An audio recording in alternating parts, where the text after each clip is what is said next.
Hello guys and welcome back to our YouTube channel that is pharmacy. So आज की इस video के अंदर हम स्टार्ट करने वाले हैं हाइपरटेंशन को। आज की इस वीडियो में सिर्फ हम हाइपरटेंशन को कवर करेंगे और हर एक डिसीज की मैं आपको एक पर्टिकुलर वीडियो प्रोवाइड कराते जाऊंगा विद इन रिटर्न नोट्स। ठीक है, तो लास्ट वीडियो लेक्चर के अंदर जो हमने कवर करा था उसमें हमने जाना था कि कार्डियोवैस्कुलर सिस्टम क्या होता है, उसका मेन फंक्शन क्या होता है, उसके कॉम्प्लिकेशंस क्या क्या हो सकते हैं और डिसीजेस क्या क्या हो सकती हैं। तो उसमें पहली डिसीज जो हमने पढ़ी थी वो थी हाइपरटेंशन, राइट। तो अब बात करते हैं हाइपरटेंशन की। सबसे पहले जब आप बात कर रहे हैं किसी भी पैथोलॉजिकल का डिसऑर्डर, तो जैसे सपोज हाइपरटेंशन है, तो हाइपरटेंशन जब आप पढ़ रहे हैं तो हाइपरटेंशन को पढ़ते समय आपको बेसिकली कुछ चीज़ें याद रखनी है कि आपको क्या क्या उसके अंदर कवर करना है। सबसे पहले आपको देखना है कि उसके बेसिक्स क्या हैं। हाइपरटेंशन है तो हाइपरटेंशन क्या होता है, पहला पॉइंट आपको ये कवर करना है। दूसरा आपको ये देखना है कि हाइपरटेंशन जो है वो कितने टाइप का होता है, या फिर कोई भी डिसीज़ है तो उसका सबसे पहले आपको इंट्रो देखना है। इंट्रो के बाद में आपको उसके टाइप्स देखने हैं। टाइप्स के बाद में आपको उसकी इटायोलॉजी देखनी है और इटायोलॉजी के बाद आपको उसमें कवर करना है पैथोजेनेसिस। ठीक है, पैथोजेनेसिस के बाद में आपको कवर करना है साइन एंड सिम्टम्स। ठीक है, और साइन और सिम्टम्स के साथ में आपको देखना है अगर कोई कॉम्प्लिकेशन इसके हो सकते हैं तो कॉम्प्लिकेशंस के बारे में हम बात करेंगे। और इसके बाद में एंड में हमको कवर करना है प्लान ऑफ ट्रीटमेंट। तो ये सारी चीज़ें जो हैं ये हर डिसीज के लिए आपको पढ़ना है। ठीक है, तो हम बात करते हैं हाइपरटेंशन की। तो सबसे पहले हाइपरटेंशन के इंट्रोडक्शन की हम बात करते हैं कि हाइपरटेंशन क्या है। देखिए, हाइपरटेंशन का मतलब होता है, अगर आप शब्द को तोड़ेंगे तो हाइपरटेंशन में आपको मिलेगा हाइपर, और टेंशन मतलब कि प्रेशर। हाइपर मतलब कि बढ़ा हुआ और टेंशन मतलब प्रेशर। तो आप ऐसा बोल सकते हैं हाइपरटेंशन मतलब कि होता है इंक्रीज्ड प्रेशर, मतलब कि इंक्रीज्ड ब्लड प्रेशर जो होता है वो कहलाता है आपके हाइपरटेंशन। ठीक है, हाइपरटेंशन जो होता है कॉमन कंडीशन होती है जिसके अंदर long term force of blood against arteries walls is high enough that it may eventually causes severe health complications mainly related to heart disease.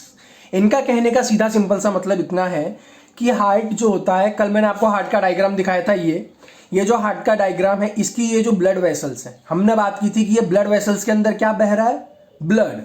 तो ब्लड के बढ़े हुए प्रेशर की वजह से, प्रेशर कहाँ ज़्यादा पड़ेगा, हमारी जो ब्लड की आर्टरीज होती हैं या फिर वेन्स होता है या फिर जो भी आपके वेस्कुलेटरी सिस्टम होता है उसके ऊपर प्रेशर पड़ेगा। उस बढ़े हुए प्रेशर की वजह से वो जो प्रेशर है वो आपके अलग अलग प्रकार के डिसीजेस को कॉज कर सकता है और इवन कॉम्प्लिकेशंस क्रिएट करता है। ठीक है, तो ये यहाँ पे लिखा हुआ है कि जो कॉम्प्लिकेशंस क्रिएटेड होते हैं इसकी वजह से, इंक्रीज्ड हार्ट ब्लड प्रेशर की वजह से, वो हार्ट से रिलेटेड होते हैं। ठीक है, एक कंडीशन जिसके अंदर ब्लड प्रेशर जो होता है सिस्टमिक आर्टरी का वो बढ़ जाता है beyond the normal pressure is known as hypertension. ये डेफिनेशन है हाइपरटेंशन की। हाइपरटेंशन क्या होता है, जब हम बात करते हैं अपने ब्लड प्रेशर की तो हम देखते हैं कि 120/80 सिस्टोलिक और डायस्टोलिक वॉल्यूम या सिस्टोलिक और डायस्टोलिक प्रेशर होता है। ठीक है, हम कभी 80-120 नहीं लिखते। ठीक है, ये गलत रहता है, 120/80 हमेशा करेक्ट ऑर्डर में लिखा जाता है। इसके पीछे का क्या रीजन है वो भी मैं आपको बताऊंगा। ठीक है, तो हाइपरटेंशन क्या होता है कि जो नॉर्मल ब्लड प्रेशर होता है आर्टरीज या वेन्स के अंदर, उसके बियॉन्ड, उस लिमिट के बियॉन्ड अगर प्रेशर चले जाए तो उसको बोलते हैं हम इंक्रीज्ड हार्ट प्रेशर या फिर इंक्रीज्ड हाइपरटेंशन। ठीक है, टाइप्स ऑफ हाइपरटेंशन की अगर हम बात करें तो हमारे दो प्रकार के हाइपरटेंशन होते हैं। पहला हाइपरटेंशन जो होता है वो होता है प्राइमरी। ठीक है, प्राइमरी। और दूसरा हाइपरटेंशन जो होता है वो होता है सेकेंडरी। ठीक है, तो प्राइमरी हाइपरटेंशन की अगर हम बात करें तो this is the most common type of hypertension. Most common type hypertension का है। इसके अंदर क्या होता है कि 90 से 95% केसेस जो होते हैं हाइपरटेंशन के are recognised as the cases of essential hypertension. मतलब कि जो 90 से 95% हाइपरटेंशन के केस हैं वो रिकॉग्नाइज्ड करे जाते हैं एज ए एसेंशियल हाइपरटेंशन के केस। ठीक है, there is no exact medical condition that can explain the raised blood pressure. It is the result of complex multifactorial disorder. जब हम बात करेंगे इसके पैथोजेनेसिस की, तो पैथोजेनेसिस के अंदर आप देखेंगे कि किस तरह से कोई एक फैक्टर काम नहीं करता, मल्टीपल फैक्टर्स होते हैं जिसकी वजह से ब्लड प्रेशर बढ़ता है और उसकी वजह से हाइपरटेंशन क्रिएट होता है। ठीक है, सेकेंडरी हाइपरटेंशन क्या होता है कि in this condition the high blood pressure results due to the other diseases.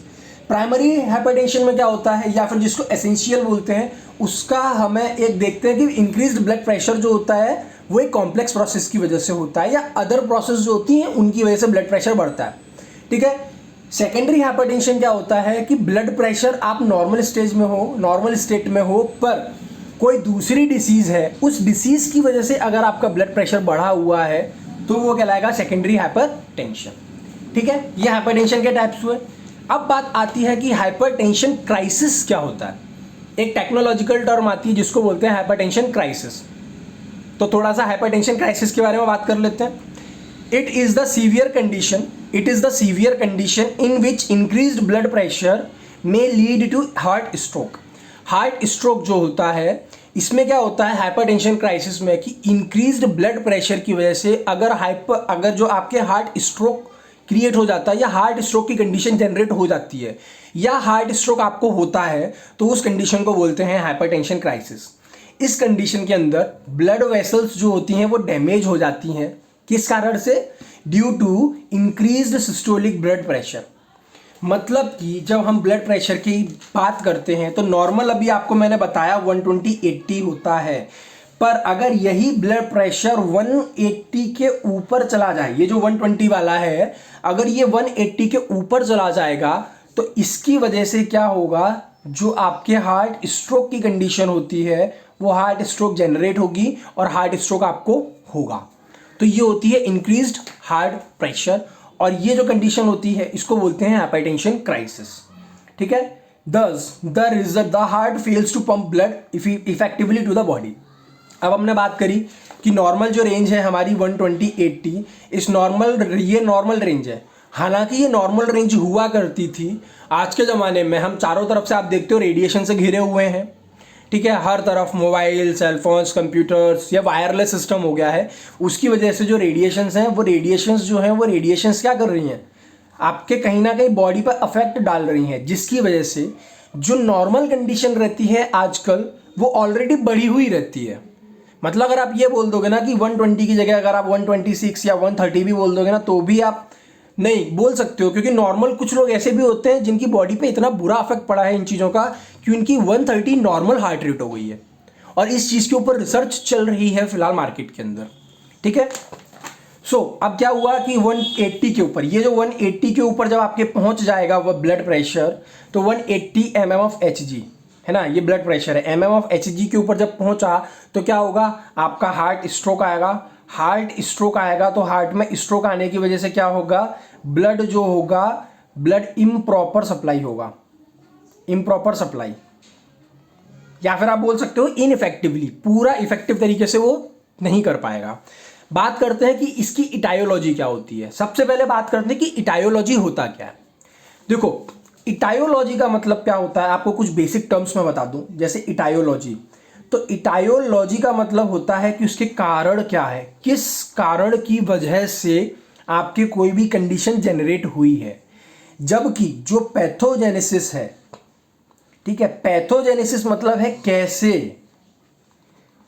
कैसे इटायोलॉजिकल फैक्टर्स आपके उस कंडीशन को जनरेट करते हैं। फॉर एग्जाम्पल, जैसे कि मैंने बोला कि जैसे रेडिएशंस जो होते हैं, रेडिएशन एक वजह होती है सेल के डीएनए के डैमेज की। ठीक है, मैंने बोला जैसे रेडिएशन आपके सेल के डीएनए को क्या कर देती है, सेल के डीएनए को डैमेज कर देती है, राइट। तो ये जो रेडिएशन है ना, ये रेडिएशन उस समय कहलाएगा आपके इटायोलॉजिकल फैक्टर। ठीक है, कि ये इसका इटायोलॉजिकल फैक्टर है। पर कैसे डैमेज करा रेडिएशन ने डीएनए को, वो कहलाएगा आपके पैथोजेनेसिस। ठीक है, समझ में आया आपको। ठीक है, अब हम बात करते हैं कि इटायोलॉजी क्या क्या होती है। सबसे पहले आपके कुछ इटायोलॉजिकल कंडीशंस, जैसे सबसे पहले बात करें, अगर आपके हार्ट के ऊपर किस चीज़ का बहुत ज़्यादा इफेक्ट पड़ेगा, एक तो सबसे पहले रीनल सिस्टम पड़ेगा। रीनल सिस्टम का कैसे कौन कौन सी कंडीशंस होती हैं ऐसी जिसकी वजह से हार्ट के ऊपर अफेक्ट पड़ता है, उनके बारे में देखते हैं। ठीक है, रीनल सिस्टम क्या होता है कि hypertension may be due to the following renal disorders. ये कुछ रीनल के डिसऑर्डर्स हैं। जब हम किडनी डिसऑर्डर्स के बारे में बात करेंगे तो इनको हमें पढ़ना है। ठीक है, इनकी वजह से हाइपरटेंशन कॉज हो सकता है, जैसे कि एक्यूट ग्लोमेरुलोनेफ्राइटिस। इसका क्या मतलब है कि आपके क्या होता है, ये जो नेफ्रॉन होती है आप जानते हो, ये ग्लोमेरुलस होता है, इस तरह से नेफ्रॉन होती है, राइट। ये कलेक्टिंग डक्ट, ये आपके क्या होता है, ग्लोमेरुलस होता है, ये PCT loop of Henle DCT collecting duct, right. तो ग्लोमेरुलोनेफ्राइटिस मतलब कि नेफ्रॉन का जो ग्लोमेरुलर पार्ट है उसमें इन्फ्लेमेशन होना इज कॉल्ड ग्लोमेरुलोनेफ्राइटिस। बात आती है एक्यूट। एक्यूट मतलब कि शॉर्ट टर्म के लिए अगर इसमें इन्फ्लेमेशन होता है तो उसकी वजह से आपका हाइपरटेंशन होता है। ठीक है, ये बात आपको समझ में आई है ना। अब बात करते हैं, यहाँ पे एक चीज़ आपको और बता दूं, एक चीज़ हमेशा याद रखना कि किसी भी वर्ड के पीछे अगर आप देख रहे हो आइटिस, ITIS, तो आइटिस का मतलब होता है इन्फ्लेमेशन। ये याद रखना किसी भी वर्ड के पीछे, जैसे ग्लोमेरुलोनेफ्राइटिस, कार्डिटाइटिस, ब्रोंकाइटिस, है ना, मेनिंजाइटिस, ये क्या है, आइटिस लग रहा है सबके पीछे, तो ये इन्फ्लेमेशन को डिनोट करता है। ठीक है, अब जैसे क्रोनिक रीनल डिसीजेस, लंबे समय तक रीनल डिसीज जो रहती हैं उनकी वजह से। पॉलीसिस्टिक डिसीज मतलब कि शरीर के अंदर पॉलीसिस्ट का या सिस्ट का फॉर्मेशन होने लग जाता है, उसकी वजह से कैसे अफेक्ट करता है वो भी हम देखेंगे। ठीक है, रीनल आर्टरी स्टेनोसिस, स्टेनोसिस मतलब कि स्टोन जैसा या ब्रिटल हो जाना, कड़क हो जाना आर्टरीज का, उसकी वजह से कैसे ब्लड प्रेशर पे आपके अफेक्ट पड़ता है वो भी जानेंगे। रीनल वेस्क्यूलाइटिस, अब देखो इसमें भी आइटिस आ रहा है, मतलब कि जो रीनल वेसिकल्स होती हैं, रीनल की जो वेसिकल्स होती हैं उनमें अगर हो जाए आपके इन्फ्लेमेशन। ठीक है, रीनल प्रोड्यूसिंग ट्यूमर, रेनिन जो होता है, रेनिन की वजह से अगर ट्यूमर जनरेट होता है तो ट्यूमर जनरेट होगा तो क्या होगा आपके, मैंने सेल डैमेज बताया था आपको, ये वाली अगर आपको डायग्राम याद हो, अगर आपने प्रीवियस वीडियो लेक्चर देखा है तो, कि ये नॉर्मल ब्लड प्रेशर होता है, ये पहले इस तरह से ट्यूमर रहता है, फिर ये ट्यूमर और बड़ा होता है, फिर एक समय के बाद ये ट्यूमर ब्लड प्रेशर को सप्रेस करने लग जाता है, तो इस तरह से आपके ब्लड वेसल क्या होती है, दबती हैं ये इस तरह से। तो यहाँ पे ये क्या हुआ, एरिया इसका कम हुआ, इसकी वजह से ब्लड प्रेशर बढ़ा। ठीक है, अब बात करते हैं एंडोक्राइन सिस्टम। एंडोक्राइन सिस्टम में हार्मोन्स के बारे में बात करेंगे कि हार्मोन्स कैसे आपके करते हैं। अब जैसे कि आपके क्या होते हैं, हाइपरटेंशन जो होते हैं, एंडोक्राइन डिसऑर्डर, जैसे कि एड्रीनोकॉर्टिकल हाइपर फंक्शन, मतलब कि जो एड्रीनोकॉर्टिकोस्टेरॉइड्स होते हैं या फिर जो हमारे एड्रिनल ग्लैंड होती है उसका जो कॉर्टिकल पार्ट होता है या जो कॉर्टिकोस्टेरॉइड्स होते हैं उनमें अगर वो हाइपर फंक्शन हो जाए, फॉर एग्जांपल जैसे उसकी डिसीजेस के नाम है कशिंग सिंड्रोम, प्राइमरी एल्डोस्टेरोनिज्म, है ना, congenital adrenal hyperplasia, liquorice injection, इनकी वजह से क्या होता है आपके ब्लड प्रेशर बढ़ता है। फिनोक्रोसाइटोमा एक बहुत ही प्यारा टेक्निकल टर्म है, इसके बारे में क्या होता है, ये जब हम इसके बारे में बात आएगी ना, एंडोक्राइन सिस्टम की डिसीज पढ़ेंगे तब मैं आपको बताऊंगा। ठीक है, हाइपरथायरॉयडिज्म की वजह से मेटाबॉलिज्म बढ़ा रहता है, तो उसकी वजह से ब्लड प्रेशर क्या रहता है, बढ़ा हुआ रहता है। एक्रोमेगेली एक हमारे डिसीज कंडीशन है और ये हमारे एंडोक्राइन सिस्टम से ही रिलेटेड डिसीज कंडीशन है। तो एक्रोमेगेली क्या होता है, बोनापन या फिर क्या डिसीज होती है वो मैं आपको बताऊंगा। ठीक है, हाइपोथायरॉयडिज्म की वजह से भी हमारे ब्लड प्रेशर के ऊपर असर पड़ता है। ठीक है, अब बात करते हैं cardiovascular system itself. Cardiovascular system में क्या होता है कि hypertension may be due to the following cardiovascular disorder. Heart की जो डिसीज होती हैं उनकी वजह से भी आपके कार्डियोवैस्कुलर सिस्टम की खुद की डिसीज की वजह से भी हाइपरटेंशन हो सकता है। फॉर एग्जांपल जैसे increase intravascular volume, increase cardiac output, increase intravascular volume जो होता है उसकी वजह से आपके हार्ट प्रेशर मतलब डिस्टर्ब होता है। न्यूरोलॉजिकल कंडीशन जैसे कि साइकोजेनिक, इंक्रीज इंट्राक्रेनियल प्रेशर, ठीक है, स्लीप एपनिया मतलब स्लीप में अगर दिक्कत आना, है ना, उसके बाद एक्यूट स्ट्रेस इंक्लूडिंग सर्जरी। अब एक्यूट स्ट्रेस जब भी बात करते हैं स्ट्रेस, तो स्ट्रेस के टाइम पे हमें पता रहता है कौन काम आता है, 4S या फिर 3S, है ना, या फिर आप ऐसा भी बोल सकते हो 3F, फियर फाइट और फ्लाइट। अच्छा मेरे को बताइएगा फियर फाइट और फ्लाइट कौन सा हार्मोन है, 3F हार्मोन किसको बोलते हैं, एक्यूट सेक्शन इसमें जरूर बताइएगा कमेंट सेक्शन में। तो ये जितने भी कंडीशंस है ना, ये इटायोलॉजिकल फैक्टर्स हैं। कौन कौन से इटायोलॉजिकल फैक्टर्स हैं, हमने देखा रीनल सिस्टम इटायोलॉजिकल फैक्टर है, आपके एंडोक्राइन सिस्टम खुद कैसे अफेक्ट करता है, कौन सी डिसीज है वो, वेस्क्यूलो जो कार्डियोवेस्कुलर सिस्टम होता है वो भी हाइपरटेंशन कॉज करता है, और उसके बाद में जो न्यूरोलॉजिकल डिसऑर्डर्स हैं वो भी आपके इटायोलॉजिकल फैक्टर रोल प्ले करते हैं। अब पैथोजेनेसिस की बात करें अगर हम, तो सिंपल सा एक पहले आपको डायग्राम दिखाता हूं कि ये जो आपके पैथोलॉजिकल मैकेनिज्म ऑफ हाइपरटेंशन, ये क्या रहता है ना, ये ब्लड, ये आप क्या देख रहे हो, ये आपके है आर्टरीज या वेन्स या ब्लड कैपिलरी, इसके ऊपर ऐसे कौन कौन सी फैक्टर्स हैं जो आपके पैथोजेनेसिस कॉज करते हैं वो देखिए।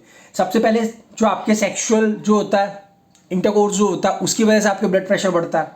इन्वायरमेंटल स्ट्रेस जो रहता है, इन्वायरमेंटल स्ट्रेस की वजह से क्या रहता है, आपका ब्लड प्रेशर चेंज होता है, बढ़ता है। जेनेटिक फैक्टर जैसे कि angiotensinogen, GRA, AME, Liddle syndrome, ये क्या है, ये जेनेटिक फैक्टर्स है जिनकी वजह से आपके बढ़ा हुआ रहता है। सिंपैथेटिक एक्टिवेशन, CNS, जब 4th सेमेस्टर में आप जाएंगे या फिर अगर आप 4th सेमेस्टर में हैं तो आपने एक चैप्टर पढ़ा होगा CNS, मतलब सेंट्रल नर्वस सिस्टम, फिर आप पढ़ेंगे ANS, ऑटोनोमिक नर्वस सिस्टम। जब ब्रेन के बारे में बात करते हैं तो हम देखते हैं कि एगोनिस्ट क्या होता है, एंटागोनिस्ट क्या होता है, इसके साथ साथ हम इसके बारे में बात करते हैं कि कौन सी ड्रग हमको देनी चाहिए, कौन सी ड्रग ऐसी है जो वैसोडायलेट कराती हैं, कौन सी ड्रग ऐसी है जो रिसेप्टर्स को ब्लॉक करती हैं। ये सारी की सारी हम कहाँ आके पढ़ेंगे, जब हम कोलॉजी पढ़ेंगे या मेडकेम पढ़ेंगे तब, ठीक है। रीनल सिस्टम, रीनल में जो सोडियम रहता है, रीनल सिस्टम में अगर सोडियम के रिटेंशन की वजह से आपके ब्लड प्रेशर क्या होता है, बढ़ता है। सोडियम जो होता है, सोडियम की एक खास बात ये होती है कि सोडियम जो होता है ये वाटर रिटेंशन जो होता है वो बढ़ा देता है। वाटर का रिटेंशन जब बढ़ता है तो ब्लड का वॉल्यूम बढ़ा हुआ होगा, और जब ब्लड का वॉल्यूम बढ़ा हुआ होगा तो उसकी वजह से क्या होगा, ब्लड प्रेशर आपका हाई रहेगा, ठीक है। क्या होगा, गैस्ट्रोइंटेस्टाइनल, जैसे कि ओबेसिटी, माइक्रोन्यूट्रिएंट या फिर एल्कोहल। जनरली अगर आपने किसी एल्कोहल कंज्यूम पर्सन को देखा हो तो उसका बॉडी जो होता है बहुत ज़्यादा हीटअप होने लग जाता है, उसका मेटाबॉलिज्म फास्ट हो जाता है। मेटाबॉलिज्म फास्ट होता है तो क्या होता है, उसका ब्लड प्रेशर जो होता है बहुत ज़्यादा आपके क्या होता है, तेजी से फास्ट करने लग जाता है। इसलिए जब भी कोई एक्सीडेंटल केस रहते हैं, अगर आपने देखा हो एक नॉर्मल पर्सन का एक्सीडेंट हुआ हो और एक ऐसे पर्सन का एक्सीडेंट हुआ हो जिसने अल्कोहल कंज्यूम करके रखा हो, जो डेथ की कंडीशन रहती है वो अल्कोहल कंज्यूम्ड वाले पर्सन की ज़्यादा रहती है। क्यों? क्योंकि उसके अंदर हाइपरटेंशन की कंडीशन रहती है। अब ब्लड वॉल्यूम उसका बढ़ा हुआ होगा तो जितना ज़्यादा ब्लड प्रेशर बढ़ा होगा उतनी तेज़ी से वो ब्लड आपके शरीर से बाहर निकलेगा, इसीलिए वो ब्लड लॉस की वजह से उनकी डेथ बहुत ज़्यादा पॉसिबिलिटी रहती है, जो अल्कोहल कंज्यूम करके गाड़ी चलाते हैं वो, ठीक है। तो मैं आपको यही बोलना चाहूँगा कि अल्कोहल कंज्यूम करके गाड़ी को प्लीज़ ड्राइव ना करें, सेफली ड्राइव करें, ठीक है। अब बात करते हैं हम इसके पैथोजेनेसिस की। ये तो फैक्टर्स आपको बताया मैंने, कुछ के आपके बता दिए कि कैसे करते हैं, ठीक है। Pathogenesis of essential hypertension is multifactorial and very complex, बहुत ज़्यादा कॉम्प्लेक्स है और बहुत से फैक्टर्स हैं। आई होप आपको दिख पा रहे होंगे ये फैक्टर्स, ये दिख रहे हैं ना फैक्टर्स, ये सारे के सारे फैक्टर्स, ये सारे फैक्टर्स क्या है, हाइपरटेंशन कॉज करते हैं, ठीक है। Vasoconstriction occur due to over active renin angiotensin system, vasoconstriction होता है, ये कहाँ गया, रेनिन एंजियोटेंसिन सिस्टम, जो रास सिस्टम होता है, रास, RAAS, renin angiotensin aldosterone system जो होता है, ये कोलॉजी के अंदर डायूरेटिक्स के अंदर हम जनरली पढ़ते हैं और देखते हैं कि इसकी वजह से ब्लड का वॉल्यूम कैसे बढ़ता है। जनरली जो रास सिस्टम जो रहता है ना, रास सिस्टम तब एक्टिवेट होता है, आप HAP पढ़ के आए हैं तो HAP के अंदर आपने किडनी जो आपके एक्सक्रीटरी सिस्टम होगा उसमें रास सिस्टम को पढ़ा होगा, है ना। 2 साल पहले अगर आप देखेंगे तो यूनिवर्सिटी एग्जाम्स के अंदर आया हुआ क्वेश्चन भी है, ये रास के ऊपर क्वेश्चन आया हुआ एक, ठीक है। तो ये रास सिस्टम कब एक्टिवेट होता है, जब ब्लड का वॉल्यूम डिक्रीज होता है। सपोज समहाउ अगर ये रास सिस्टम जो है वो ओवर एक्टिवेट हो जाए, ब्लड वॉल्यूम कम नहीं हुआ है लेकिन ये एक्टिवेट हो गया, तो इसका काम ही है ब्लड का वॉल्यूम बढ़ाना। तो क्या होगा, ब्लड का वॉल्यूम ऑलरेडी कम है, इधर से रास सिस्टम एक्टिवेट हो गया तो वो क्या करेगा, ये तो एक्टिवेट हुआ ही है रास, है ना सिस्टम, ये क्या करेगा, ब्लड के वॉल्यूम को बढ़ा देगा। अब जब ब्लड का वॉल्यूम बढ़ा है तो उसकी वजह से क्या होगा, हाइपरटेंशन कॉज होगा, ठीक है। वैसोकंस्ट्रिक्शन होता है, सेम आपने अगर फिजिक्स पढ़ी है तो फिजिक्स के अंदर एक कंसेप्ट आता है, हालांकि उसका यहाँ से लेना देना नहीं है, अगर आप सोचेंगे थोड़ा सा तो आप सोच सकते हैं। आप देखते हैं ना यहाँ पर जनरली हम फिजिक्स के अंदर जब हम बात करते हैं, आपके चैप्टर है एक जिसके अंदर पंप वगैरह की बात करते हैं, तो वहाँ पे एक फॉर्मूला आता है जनरली A1V1 = A2V2, ठीक है। बायोन्सी फोर्स पढ़ते हैं वगैरह वगैरह, इतना टाइम हो गया याद भूल गया थोड़ा सा, रिकॉल आएगा तो आपको बता दूंगा मैं। तो ये वाला फॉर्मूला रहता है क्या, एरिया और वॉल्यूम, जितना ज़्यादा एरिया उतना ज़्यादा वॉल्यूम। मतलब अगर आप ऐसे देखोगे तो A1 V1 equals to constant अगर कर दूं तो क्या हो जाएगा, area is inversely proportional to volume, जितना ज़्यादा एरिया उतना ज़्यादा वॉल्यूम जाएगा, है ना, फ्लो करेगा। आप ऐसा बोल सकते हो दूसरे के कंपेरिजन में, ठीक है। तो क्या होगा, अब जब ये प्रेशर है तो यहाँ पे नॉर्मल प्रेशर आ रहा है, लेकिन अब क्या होगा, यही कंडीशन अगर मैं कंस्ट्रक्ट कर दूं, जैसा कि मैंने आपको बताया था जब अभी नेक्रोसिस पढ़ रहे थे, तो इन्फ्लेमेशन जब पढ़ा था, इन्फ्लेमेशन के सेलुलर इवेंट में हीमोडायनेमिक चेंजेस जब पढ़े थे, उसमें पहली स्टेप ही थी वैसोकंस्ट्रिक्शन। वैसोकंस्ट्रिक्शन क्यों हुआ था, ताकि वहाँ पर ब्लड प्रेशर क्या बढ़ जाए। फिर हम ब्लड प्रेशर को रोकने के लिए क्या कर रहे थे, परसिस्टेंट वैसोडाइलेशन कर रहे थे, राइट, ठीक है। तो यही यहाँ पे ये इस तरह से होता है, ब्लड प्रेशर, वैसोकंस्ट्रिक्शन क्या होता है, वैसोकंस्ट्रिक्शन ब्लड प्रेशर को बढ़ा देता है। Increased blood volume as well as vasoconstriction result in hypertension, same यही बात जो मैंने बताई आपको। Stress response increased due to hyper active sympathetic nervous system. जो एसएनएस होता है, सिंपैथेटिक नर्वस सिस्टम होता है, ये आपके क्या होता है, देखो एसएनएस जो होगा ना, आप इसके अंदर जनरली ब्रेन के अंदर दो सिस्टम पढ़ते हैं आप, sympathetic nervous system, para sympathetic nervous system, ठीक है। सपोज एक बहुत ही नॉर्मल कंडीशन होती है, एक बहुत सिंपल छोटा सा एग्जांपल दूंगा, आपको समझ में आ जाएगा। एसएनएस और पीएसएनएस, लोग कंफ्यूज रहते हैं कि किस कंडीशन में क्या होगा। तो एसएनएस कंडीशन जो रहती है ये तब एक्टिवेट होती है जब आप डर जाते हैं। सपोज जिसको अगर छिपकली से डर लगता है वो छिपकली को कंसिडर करके चले, जिसको कॉकरोच से लगता है वो कॉकरोच करके चले। या फिर जनरली इन जनरल बात करते हैं, आपने गेट खोला, गेट खोलते से आपके दरवाजे के जस्ट सामने आपको ब्लैक स्नेक बैठा हुआ दिख गया, सांप बैठा हुआ दिख गया, ठीक है, सांप बैठा हुआ दिख गया, तो उस समय आपके बॉडी का क्या रिएक्शंस होंगे। सपोज सोच के देखिए कि क्या कंडीशन होगी उस समय, सलाइवा का सिक्रीशन कैसा हो जाएगा, आपकी सुनने समझने की क्षमता कैसी हो जाएगी, ब्लड प्रेशर क्या होगा। ये सारी की सारी कंडीशन जो उस समय जब डर जाता है इंसान, जब वो महसूस करता है, वो होता है एसएनएस। जितनी भी कंडीशन है वो एसएनएस की है, और नॉर्मल कंडीशन में क्या रहता है, पीएसएनएस। तो उसने क्या बोला है, सिंपैथेटिक जो नर्वस सिस्टम है उस समय हाइपर एक्टिव होने की वजह से, सिंपैथेटिक नर्वस सिस्टम के हाइपर एक्टिव होने की वजह से स्ट्रेस सिस्टम बढ़ा हुआ रहता है, ठीक है। ये आपको बता दिया। साइन और सिम्टम्स की अगर बात करें कि हाइपरटेंशन के ऐसे कौन कौन से साइन और सिम्टम्स हैं जो आपको बताते हैं कि हाइपरटेंशन है। पहली बात, चेस्ट पेन होगा आपको, कंफ्यूजन रहना, इंसान कंफ्यूज होना चालू हो जाएगा। उसके बाद में ईयर नॉइस और बजिंग। ईयर नॉइस और बजिंग का मतलब क्या रहता है कि कभी कभी क्या रहता है ना, आपने कभी कभी फील करा होगा कि कभी कभी ना कान के अंदर एक सीटी जैसी आवाज़ बजने लग जाती है, जैसे बीप साउंड आता है ना, पी पी करके ऐसे आवाज़ आने लग जाती है ना कान में, उस कंडीशन को बोलते हैं टेनाइटिस, ठीक है। ये टेक्निकल टर्म है, इसको याद रखिएगा। ईयर नॉइस या नॉइजी कंडीशन जो ईयर के अंदर होती है उसको बोलते हैं टेनाइटिस, और ये आप कोलॉजी में आगे चल के आपको काफ़ी हेल्पफुल रहेगी ये चीज़। इरेगुलर हार्ट बीट होने लग जाएगी, ठीक है, एरिथमिया टाइप कंडीशन है ना, नोज ब्लीड होने लग जाएगा, और नोज ब्लीड की कंडीशन जो होती है उसको बोलते हैं एपिटैक्सिस, ठीक है। एग्जॉशन होने लग जाएगा जिसको बोलते हैं लिथार्जी, एंड विजन चेंज होने, मतलब विजन में प्रॉब्लम आने लग जाती है जनरली अगर आप देखोगे तो हाइपरटेंशन के अंदर। कंडीशंस की अब हम बात करते हैं, कॉम्प्लिकेशंस इसके क्या क्या हो सकते हैं, ठीक है। कॉम्प्लिकेशंस की अगर हम बात करें तो high BP is left uncontrolled may result in the following condition. अगर मान लीजिए किसी को हाई ब्लड प्रेशर हो रहा है और उसने उसको ट्रीट नहीं करा, तो उसकी वजह से क्या क्या कॉम्प्लिकेशंस हो सकते हैं आने वाले समय में। सबसे पहले हार्ट अटैक आ सकता है या हार्ट स्ट्रोक आ सकता है। उसके बाद में एन्यूरिज्म की कंडीशन जो होती है वो क्रिएट हो सकती है। हार्ट फेलियर भी हो सकता है। Weekend and narrowed blood vessels in kidney के अंदर वीकेंड और नैरोड ब्लड वेसल्स जनरेट हो जाएंगी। थिकन्ड एंड नैरोड मतलब मोटी हो जाएगी और सिकुड़ जाएगी। एंड टॉर्न ब्लड वेसल्स, जो टॉर्न हो जाएंगे ना, टॉर्न ब्लड वेसल्स जो होंगी ना आइस के अंदर अगर ये कंडीशन जनरेट होगी तो क्या होगा, आपका ब्लड विजन तो पहले से ही था, बाद में और हो जाएगा, हो सकता है आप विजन भी लॉस कर दो, ठीक है। मेटाबॉलिक सिंड्रोम्स जो होते हैं वो कंडीशन क्रिएट होगी। अब इसके डायग्नोसिस की बात करते हैं कि इसमें डायग्नोसिस क्या रहता है। आई थिंक शायद मैं आपको, हाँ, साइन और सिम्टम्स के बाद कॉम्प्लिकेशंस के बाद में हमें डायग्नोसिस भी देखना है कि उसको डायग्नोस कैसे करना है। डायग्नोसिस देखोगे और प्लान ऑफ ट्रीटमेंट, ठीक है। तो बात करते हैं डायग्नोसिस की।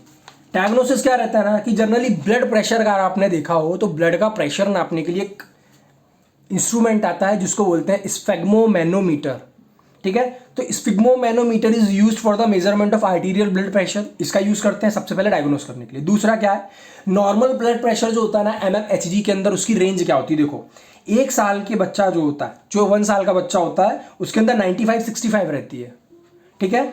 6 से लेके 9 साल का बच्चा जो रहता है उसके अंदर 100 और 65 रहती है, और जो एडल्ट रहते हैं उसके अंदर 110 से 65 से 110 65 से लेके 140 90। ये देखो ये नॉर्मल कंडीशन आ गई ना, आ गई 140 में। मैंने जस्ट अभी थोड़ी देर पहले यही बोला था कि रेडिएशंस किस तरह से हमारे हार्ट के ऊपर अफेक्ट डाल रही है, ये कंसिडर करने वाली चीज़ है, इसको ध्यान देना चाहिए। ठीक है, अब बात करते हैं कि डिफरेंट स्टेज क्या होती है हाइपरटेंशन की। देखो सबसे पहले आती है प्री हाइपरटेंशन। प्री हाइपरटेंशन क्या होता है कि हाइपरटेंशन में पहुंचने से पहले वाली कंडीशन। इसमें क्या रहता है ना, 120 से लेके 139 mmHg सिस्टोलिक ब्लड प्रेशर हो जाता है। मतलब क्या रहता है, 120 से 80 नॉर्मल रहता है, अभी हमने देखा 800 नहीं 80। क्या हो जाता है कि ये 120 से लेके 139 और 80 से लेके 89, ये जो कंडीशन होती है ये प्री हाइपरटेंशन स्टेज होती है। ठीक है, स्टेज 1 हाइपरटेंशन में क्या होता है कि 140 से लेके 159 आपके सिस्टोलिक ब्लड प्रेशर पहुंच जाता है, और डायस्टोलिक पहुंच जाता है 89 से लेके, या फिर 89 ये था तो 90 से लेके आपके 99 तक की कंडीशन जो रहती है वो पहली स्टेज। सेकेंड स्टेज में क्या होगा कि 160 mmHg से अगर ऊपर आपके चले जाता है सिस्टोलिक ब्लड प्रेशर, और 100 mmHg से ऊपर अगर आपका डायस्टोलिक प्रेशर चले जाता है उसके बराबर या उससे ज़्यादा, तो वो कहलाता है स्टेज 2। ठीक है, यहां तक इंसान के सर्वाइव करने के चांसेस रहते हैं। पर जैसे ही ये 160 आपके 180 को क्रॉस करता है, क्या होता है, आपके हार्ट स्ट्रोक की कंडीशन क्या हो जाती है, जनरेट हो जाती है। ये हार्ट स्ट्रोक की कंडीशन जनरेट हुई तो पता है आपको क्या हो सकता है, भली भांति जानते हैं। प्लान ऑफ ट्रीटमेंट की बात करें अगर, तो ये लास्ट टॉपिक है आपका, प्लान ऑफ ट्रीटमेंट कैसे करना है। देखो सबसे पहले क्या है, ट्रीटमेंट हम 2 प्रकार से करते हैं। हमेशा जब भी आप प्लान ऑफ ट्रीटमेंट के बारे में बात करेंगे तो प्लान ऑफ ट्रीटमेंट हम 2 प्रकार से देखेंगे। ठीक है, प्लान ऑफ ट्रीटमेंट में क्या देखेंगे, सबसे पहले देखेंगे नॉन फार्माकोलॉजिकल। ठीक है, और दूसरा आएगा आपके pharmacological plan of treatment. Right, non pharmacological plan of treatment में जनरली हम बात करते हैं हेल्दी लाइफ स्टाइल की। ठीक है, हेल्दी लाइफ स्टाइल आप रखो, हेल्दी लाइफ स्टाइल के साथ में आप सोडियम एनरिच्ड जो खाना उसको अवॉइड करो। ठीक है, उसके बाद में क्या रहता है, आप योगा करो, योगा के साथ में एक्सरसाइज करो, है ना। उसके बाद में प्रॉपर डाइट लो, proper diet time to time, ये सारे के सारे आपके कोलॉजिकल है जो बिना दवाई के हम कर सकते हैं। अब फार्माकोलॉजिकल मतलब कि दवाइयाँ। ठीक है, फार्माकोलॉजिकल में जो फार्माकोन है उसका मतलब ही है ड्रग्स। ठीक है, तो ड्रग्स के बारे में बात करते हैं, ऐसी कौन कौन सी दवाइयाँ जो ब्लड प्रेशर में देनी है। ठीक है, सबसे पहले अगर बात करें तो फार्माकोलॉजिकल में आता है मेडिकामेंट। अब देखो हाइपरटेंशन की एक कंडीशन मैंने आपको ये भी बताई थी कि नॉर्मल ब्लड वेसल्स जो होती हैं वो अगर कंस्ट्रिक्ट हो जाए, ठीक है, ये कंस्ट्रिक्ट होगी normal blood vessel. Normal blood vessel क्या हो गया, ये वेसो कंस्ट्रिक्ट। ठीक है, अब वेसो कंस्ट्रिक्शन की वजह से ब्लड प्रेशर क्या हो गया, इंक्रीज्ड बीपी, ब्लड प्रेशर बढ़ गया। अब इसको अगर हमें वापस नॉर्मल करना है तो हमें पहले ये कंडीशन नॉर्मल करनी पड़ेगी ना। ये कंडीशन जब नॉर्मल करनी है तो इसको नॉर्मल करने के लिए जिस कैटेगरी की हम ड्रग देते हैं वो कैटेगरी आती है आपके वेसो डायलेटर। ठीक है, वेसो डायलेटर्स हम देते हैं। देखो डायूरेटिक्स हम देते हैं। डायूरेटिक्स का मेन काम क्या रहता है कि डायूरेटिक्स जो होते हैं ना वो यूरिन के थ्रू आपके शरीर के अंदर से एक्सेस वॉल्यूम ऑफ, आप जो समझ रहे हैं ना, एक्सेस में जो वॉल्यूम होता है ब्लड का वॉल्यूम, वो निकाल देते हैं।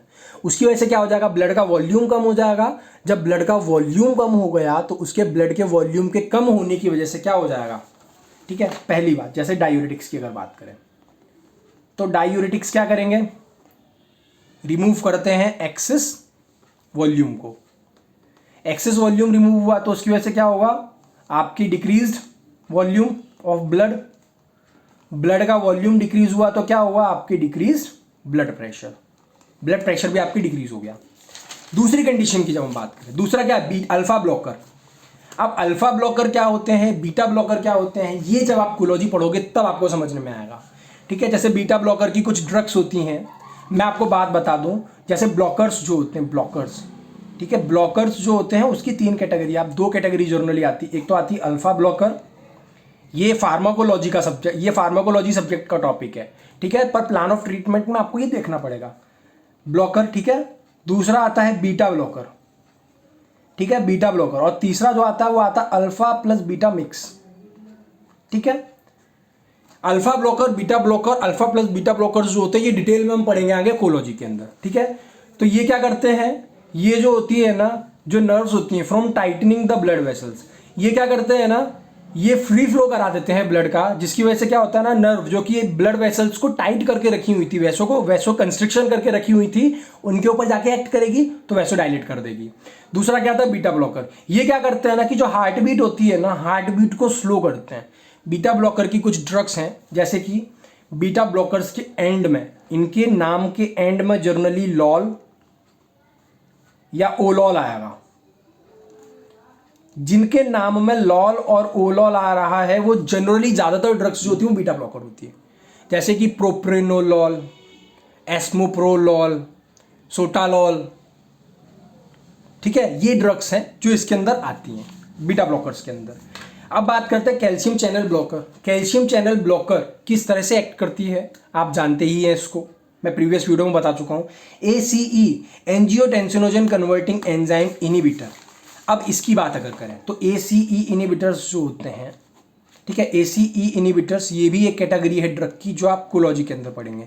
ये जनरली जो मैंने अभी पहले थोड़ी देर पहले बात करी थी रास सिस्टम की, तो वो जो रास सिस्टम है ना, उस रास सिस्टम को एक्टिवेट करने में ये ACE सिस्टम आता है। अब रास सिस्टम एक्टिवेट होता है तो इसके एक्टिवेशन की वजह से क्या होता है, इसके एक्टिवेशन की वजह से आपके इंक्रीज हो जाता है blood pressure. Blood pressure increase होता है। ब्लड प्रेशर क्यों इंक्रीज होता है, क्यों इंक्रीज हुआ, due to increased blood volume. Blood का वॉल्यूम बढ़ा, इसके ब्लड के वॉल्यूम के इंक्रीज होने की वजह से आपके क्या हुआ, ब्लड प्रेशर बढ़ा। क्यों, क्योंकि जब व्हेन एक्टिवेट ACE इनिबिटर्स नहीं, ACE एंजियोटेंसिन कन्वर्टिंग एंजाइम जो होता है वो एक्टिवेट कर देता है रास सिस्टम को, और रास सिस्टम के एक्टिवेट होने की वजह से क्या होता है, एक्टिवेशन होता है। तो यहाँ पे इस प्रोसेस को रोकने के लिए हमें यहाँ पे देना पड़ता है ACE इनहिबिटर्स। जब ACE इनहिबिटर्स हमने इस स्टेप पे दे दिया है तो ये निगेटिव फीडबैक मैकेनिज्म देगा, और नेगेटिव फीडबैक मैकेनिज्म की वजह से क्या होगा, ये सिस्टम आगे फर्दर एक्टिवेट नहीं हो पाएगा।